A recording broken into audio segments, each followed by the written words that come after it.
traveled tonight to Columbia, and we knew that it was a possibility a couple days ago. So Maddox Jeffries, my director of basketball operations, who doesn't get a lot of credit for doing an amazing job with everything regarding our operation.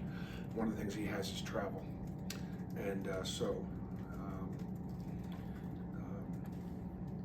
and at another time I'll talk to you a little bit also about some of the basketball contribution that Maddox Jeffries makes. He's kind of my special teams coordinator. You really special situations. So yeah, we're going to leave tonight and not take a chance on that frozen rain or rain tomorrow, snow. So by the slippery rock theory, which you all know I live by, South Carolina beat Clemson. Clemson beat Kentucky. Kentucky beat Duke. Duke beat Auburn. And wow. I've always lived by that theory, and so obviously, South Carolina is not off to a great start in the league, but they played at Texas A&M and they played Alabama at home, and so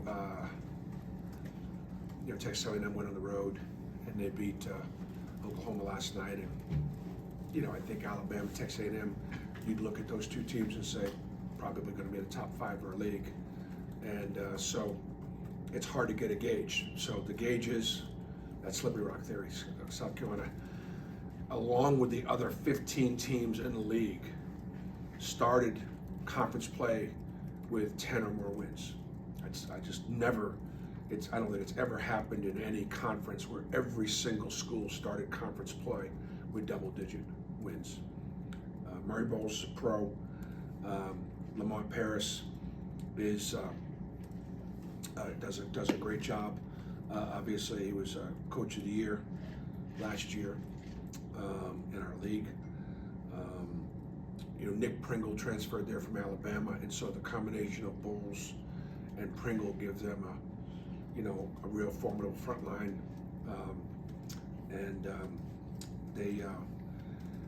South Carolina is 16th in the nation, averaging like 26 free throw attempts per game.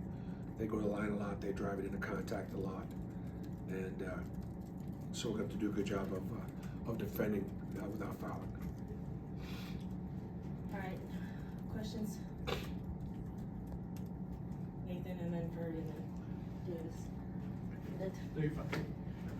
Bruce, when you look back at Texas, I know you talked about it after the game, but Kaluma got his. Was there any one area you were particularly concerned about when it came to their comeback, or was it just mostly them getting hot?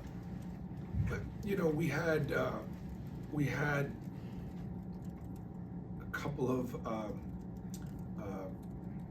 we had a technical foul, which is a 4-point play. We had a flagrant 1, hook and hold, which is a 4-point play. Those two swings, I think, were factors. We really only turned the ball over one time against pressure, and that was just a breakdown in communication and a bad one bad turnover. We made our free throws, and Texas obviously Kaluma got hot, and made big shots and made tough shots and contested shots. So we had a 17-point lead with 4.5 to go, and some of it was self-inflicted, and some of it was just Texas making big plays. Verd, Yeah. that's not it. Okay.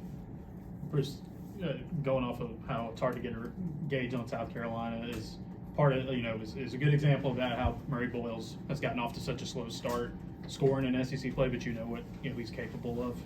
Well, if he's gotten off to a slow start, it's because he's playing against Texas A&M's front line and Alabama's front line. At Texas A&M and Alabama, you're playing 2 of the top 5 teams in our league, and so I think that accounts for just them being off to this 0-2 start. Davis.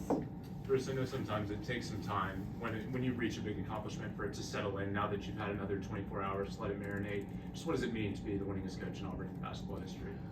Well, I think the things that first of all jump out at me would be simply my staff. That I've got a great staff. I've always talked about. I don't know that anybody in the country's got a better staff than I do. Staff's been together a long time, and they deserve, like in other words, the guys that have been here, whether it be Stephen Pearl or Chad Pruitt, who have been here the longest, or Maddox Jeffries or Ira Bowman, Ian Borders, Marquise Daniels, just guys have been a long time, and then Corey Williams has been here for a couple of years, and Brian Smith, and Rob, Coach Rob. It's just sort of the sum of our parts, right? Second thing would be just the players over the years that have committed to playing and playing for the front of the jersey, Auburn, and for the back of the jersey, and developing themselves, graduating. Graduated 43 guys and going on 11 years. We'll have a couple more this spring. That stuff is all. That's probably more important than the wins. The wins help me keep my job. The graduation is where you do the work of the kingdom. I think that when I came here in my press conference and said that I wanted to be Auburn's all-time winningest coach, looking back on it, I don't remember saying that, but that's something I think I would say. I think it had to do with the time of my life. You get to be 50-something, and you've moved as much as I've had to move in coaching, and fortunately, I've been able to move up in coaching. I've never had to move down. You get tired of making new friends, and you get tired of finding a new doctor or a new barber or new whatever. And I just knew at that point in my life that if we could get it going, this could be our last stop, And so I didn't mind sharing what was on my heart, and so I think that's from that statement of time. As far as Steve Leonard put together an incredible piece of great coaches and some of my former players, and obviously that just blew me away. Especially, some of the coaches that were on there that were guys that I've looked up to my whole career, and don't at all see myself with them. So it was great, but I promise you that I was on to South Carolina, and I'm on to South Carolina, and just the next one, and we'll celebrate that accomplishment this summer. Bruce, y'all's free throw shooting on the season is your best. What's that now? Free throw shooting. Yeah. This season is the best at Auburn in several years, particularly at the end of games. I guess just what have you liked in terms of what your team has done in preparing for those kinds of situations? Well, I think Dylan Cardwell and Janai Broom, Cheney Johnson, our inside players, have worked really hard at improving their percentages, which is important because we like to go inside.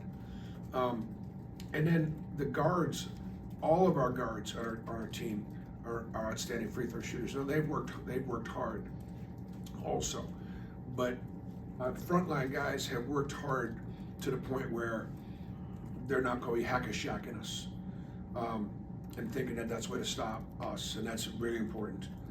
And obviously,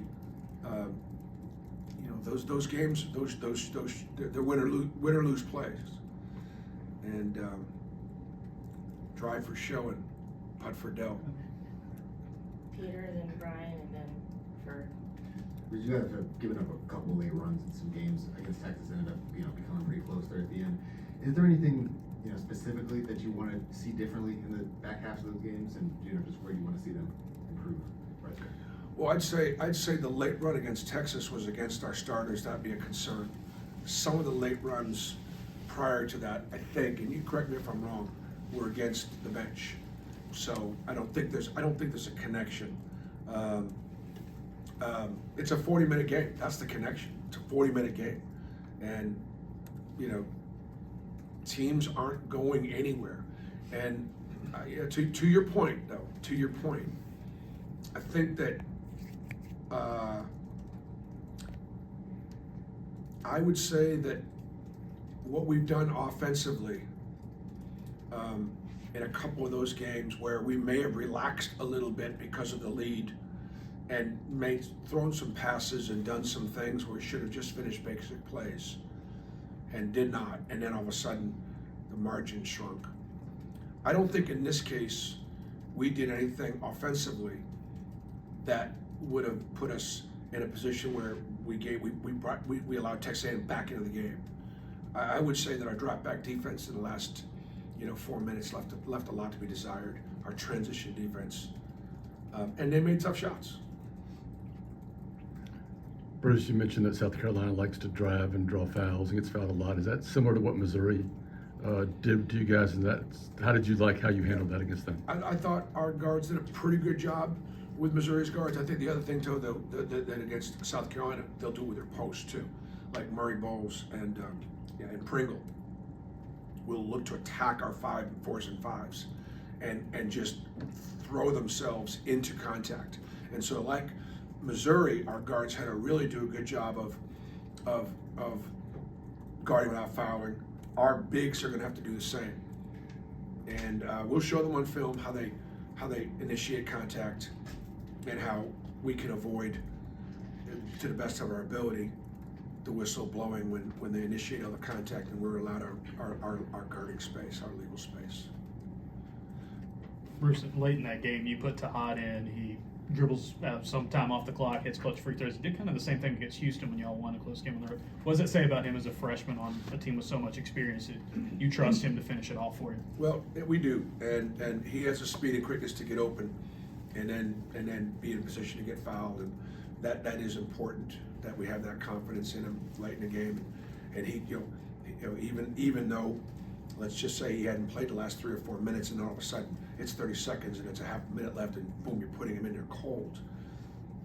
That's because he's effective in the ways we talked about. And then I thought the coaches did a good job also. And again, one of the things that I appreciate from the staff is they're communicating to me about, they'll throw out ideas and I can digest them and make decisions. The offensive and defensive substitution, having Dylan in there on defense, having Tahad in there on offense, is a good way of closing out games. PPR video feed today joined you in progress. So for the TV folks who aren't here, could you switch back into your analyst mode and give us a 30-second soundbite kind of preview of Saturday's matchup? Well, I live by the slippery rock theory, and that basically is that South Carolina beat Clemson, Clemson beat Kentucky, Kentucky beat Duke, and Duke beat us. And so by virtue of the slippery rock theory, we got to be ready to go. The other thing too is the 2 games they've lost in the league so far, at Texas A&M and Alabama, most teams are going to lose those 2 games. So it's really hard to judge where South Carolina is. Like everybody else in the league, they started conference play with double-digit wins, 10 wins, which is obviously unprecedented. South Carolina got a great front line, and Pringle and Bowles. And I personally really like the guards. The guard they got from Norfolk State, Thomas, really impressed with him. And Wright's been there a number of years, and he's really good. Both seniors, both tough, both really good defensively. They put some really good defensive guards and lowered their numbers. Now, Sears had a big night last night against South Carolina. But South Carolina's done a good job guarding guards, and they've got some very talented young kids that come off the bench. So, this is an important. Obviously, every game is an important game. After our game, I believe South Carolina's got another couple of really tough games. So this is a home game that they got to feel like they got to get, and I'm sure they'll play accordingly.